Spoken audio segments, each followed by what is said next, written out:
What's up, people? So, today is a cold day in New York. I had to go ahead and put on. Don't get wrong, I may not work for Amazon no more, but this is a good ass windbreaker. Shit, this is a good ass windbreaker. Anyway, I'm in New York. I was in a predicament. Okay, I'm leaving because I went to Bank of America to try to open up this business account, and they told me they wouldn't let me because I need some paperwork and shit. So I'm just like, why is this easy to open up like a regular bank account, but not a business? Like, I don't care. I got all the ID. Like, I ain't worried about that. I got all the ID. But anyway, they wouldn't let me open up this business. So I left. Now I have a trucker GPS on, and it's being updated at the moment. It's being still worked on, so it may lead you down the right path here and there, and then sometimes it'll lead you down the wrong path. That's why you got to be looking. But anyway, there was a bridge that said 12.9. My height, if not my truck height, my trailer height is 13.6. I cannot go under a bridge that is 12 by 9 inches high, you know. So he helped me out of a situation because he said, yeah, if you stick to the right, you can make that loop. I was like, with this 53 foot, he was like, yeah, I do it all the time with my trailer and truck. I said, okay. I stick to the right. Nah, you can't. He come back around. He said, I was like, man, you should have been done by that time. He come back talking about what's going on. I told you to stick to the right. I was like, calm, how you talking to me now? Because these New Yorkers want to talk to people like they crazy. Calm down, motherfucker. I did. The whole thing looked like it was going to jackknife me. I want to be cautious. I don't want to jackknife. First of all, this not my truck. Not yet, but this not my truck. I'm not about to sit here and jackknife and fuck up the trailer and truck, because then what the fuck I'm going to look like telling the owner, yo, this is what happened. What the fuck I'm going to look like a dumbass. So he said, no, here's what you got to do. You got to turn the wheel. You know what turn the wheel is? Talk to me like I'm dumb. Now, just because I look young, do not mean I do not have experience over this road now, sir. Now, he helped me out. I thanked him, whatever. He talked about, where you going? I said, Vermont. He said, okay, all you're going to do is make a right here at this intersection, go under the bridge, and then make another right, and you get on the highway and you go to Vermont. I'm like, nope, can't do that. No, not going to no Vermont. That's a 12 by, I'm not going to make a right, make on the left. That's a 12 by 9 height bridge right there, and I'm 13.6. He talking about, he looking at my trailer. Man, you can make it, man. You know, my trailer, shit. My trailer ain't no bigger than you. I mean, ain't no bigger than yours. It's, you know, and everything. Well, he said his trailer was smaller than mine. I was like, okay, but I just want to be cautious. The sign said 12 by 9, so I'm going to make a left. I'm not going to make this right. They're like, no, you can make it. You can make it and everything. I do it all the time. Now, here's where I started to determine his logic. Okay. This is what I started to do. If your logic makes sense, then I'll use it. But here's where he start fucking up. First of all, he start fucking up by saying he's been driving for 5 years. And that's it. He's been driving for 5 years. And I said, okay, first of all, I don't really like listening to truckers, you know, story and everything, how long they've been driving. That's not what I asked you for. Or that's not what I even asked, period. So, why are you telling me that you've been driving for 5 years? Then, not only that, he got a little bit upset because I was not going to take what he said. Okay, I was not going to make a right turn. And said, I've been driving since 1998 or 88, one of those motherfuckers. and everything. And I'm like, oh, I said, okay, that's cool. That's all handy dandy though. But I told him I want to be cautious. You know, I said 12 by 9. I want to be cautious. He talking about, man, come on, don't be no dumbass. He talking about, man, you can do it, whatever. I do it always with my truck and everything. I'm like, okay, it may work for you though, but it's not gonna work for me. You know, I don't want to take that risk, cause that's a high risk. I told him I go underneath that, and I'm 13.6. It's going. Wait, hold on. Before I got to that, he said my trailer about that size. I said, okay, how tall is your trailer? He said 12.9, the same size as the bridge. Now, if your trailer the same size as a bridge, you will make it through. You will have potentially make it through. But the fact that he said his trailer was 12.9, so that's three instances. Instances. The one he wanted to talk about his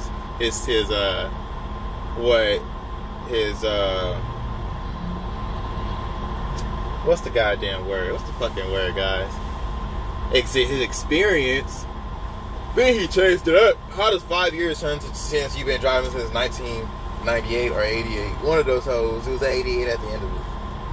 Okay. Then 3, he's talking about his trailer is 12.9, and I told him my trailer is 13.6. He gonna sit here and say 12.9, 13.6. It don't really matter. The fuck? It don't matter? Okay. I'm done listening to you, sir. How does that not matter? That's almost 2 whole feet. I'm about to go under that trailer. I'm about to go under that bridge and tear off 2 whole feet of my trailer, if not also truck. That man was stupid, bro. Then he gonna get upset and say, you know, you need to listen, okay? I'm like, I need to listen now. Sir, I'm the biggest, sir. I might be young, but I'm the youngest, humble, understanding, truck driver out here as we speak right now. Okay? I need to listen. I wasn't cutting him off. I wasn't getting upset at all. I just smiled and said, you know what, thank you, sir. I appreciate your help back there. But I kept saying I want to be cautious. I don't want to take that risk. You talking about, have you ever heard of GOAL? Bro, fucking GOAL. Okay, so GOAL in the trucking world is get out and look. And they teach a lot of new drivers that, but even old drivers do it too. Like, I still fucking do it when I'm backing into parking spaces. But that shit right there was just very upsetting. I was like, you know what I noticed about New Yorkers, especially black New Yorkers, they act so bougie. That's a whole reroute. Yeah. Okay, dude. Yeah, shit, yeah, that, I ain't gonna lie, that's a whole reroute. Like, I just delivered this load in New York right now, so I'm headed to Vermont to pick up a load. But he gonna say I need to listen. I'm like, sir, I am listening to you. Did I not listen to you and got out of that situation? But if I see a sign that's put up by civil engineers and it says 12.9 and I'm 13.6, I'm not about to go under a bridge that's 12.9. I'm not going to have a trailer no more at that point.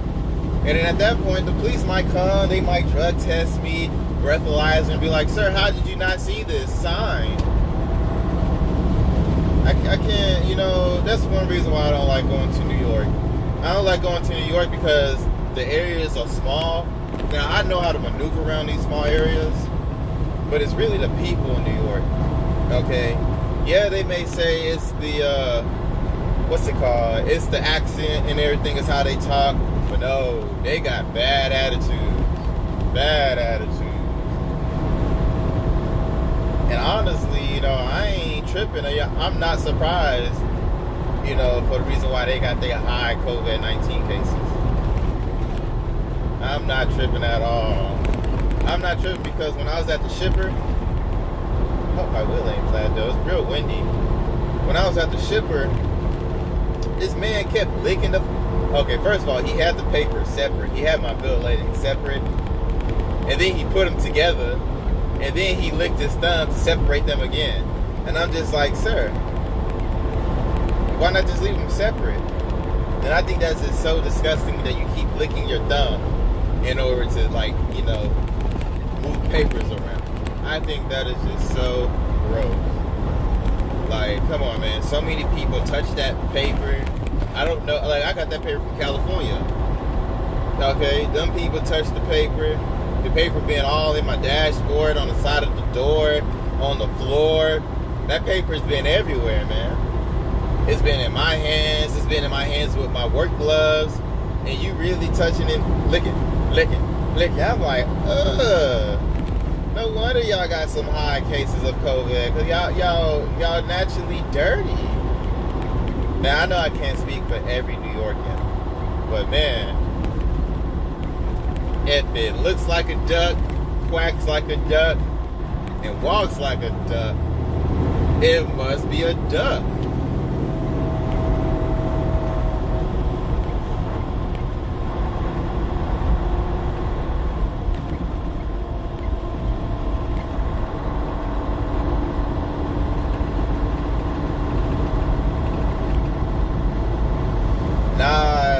Okay, in high school, I didn't think I was gonna be a truck driver.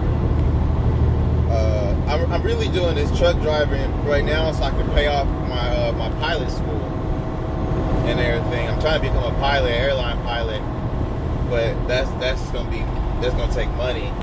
But no, I didn't think I'd become a truck driver. Honestly, I kept telling people in my family, yeah, I'll be in the medical field, yeah, I'll be a pediatrician, doctor, whatever. But then as you get older, you start to experience life, and you go to college. You don't have to even go to college, but you experience life, and you have friends, a group of people. You end up start to change your trajectory. Like, I wanted to be a regular doctor. I wanted to be a pediatrician. Then I was like, that's too much work. I'd rather just be a pharmacist. And I'm okay with being a pharmacist, really. But then I was like, I really just want my license to like, practice medicine so I can create medicine. I like to create illegal medicine. I believe those things work. I'm not talking about like heroin or like crack or crystal meth, nothing like that. But for example, maybe ayahuasca, peyote. I believe LSD is helps with a lot. Those kind of things. I don't know about MDMA. I ain't trying to go too crazy. But just natural herbs, supplements, things that you grow with plants and stuff. But now I was telling them I'm going to be like in the medical field and stuff. And I was just saying that, honestly, just so they can get off my back about what I'm going to do when I get older in my life. But how the hell am I supposed to know as a young kid what the hell I want to be? Like, come on, man. Let me experience life and just have fun. I don't know if I want to be a lawyer or a doctor or anything like, come on. That's too much for a young kid to even be thinking about, in my opinion. But they say, yeah, life is weird, but remember, I'm sung to draw like I feel happy. Stuff. Yeah, man. Art is nice. I feel like a lot of people do not respect artists. And I'm just like, that is a career. That is, you can make a lot of money. You can make a lot of money. And I don't know too much about like the art world or how that operates too much. But I do know a lot of people do not respect a lot of artists and people who do art. And I'm just like, wow, that's crazy because, not gonna lie, I remember I used to draw in high school graphic design. Yeah, nah, man, like, trust me, y'all are well needed. Like, when I start doing more things, I'm gonna need an artist. I'm not a good artist. Yeah, I can draw, but it's gonna look like trash. Which I do have something if you want to take on to draw, and I'll pay you. Just name me your price and stuff, and I'll pay you for it. But it is okay. I already have it on me. It's a tattoo, but I don't know. I might get it covered. I might get the same tattoo, but cover this one up if it's drawn better. Because, man, I know I'm gonna need some artists for a bunch of things. The reason why I was at Bank of America today because I had to do that business account. But that business account, I want to, on the business that I want art, and I need people to actually draw. And me, I don't draw that well, so. And then you're in graphic design, so it seems like you well with the computers. Also. I remember maybe a year ago or so, I was talking to you about that, and then I end up the thing about that is that I end up not driving trucks for like a whole year, almost, because I went on vacation, okay, I went to a weed legal state, which was Illinois at the time, and I did partake in the marijuana. So when I came back to apply for a job, it was still in my system after a whole month. And that went on with the drug test people, the MRO people. Then they said that I was on my clearinghouse. I wasn't able to operate a commercial motor vehicle no more. And they pretty much label you as a drug addict. And I'm just like, oh my gosh, I'm not a drug addict.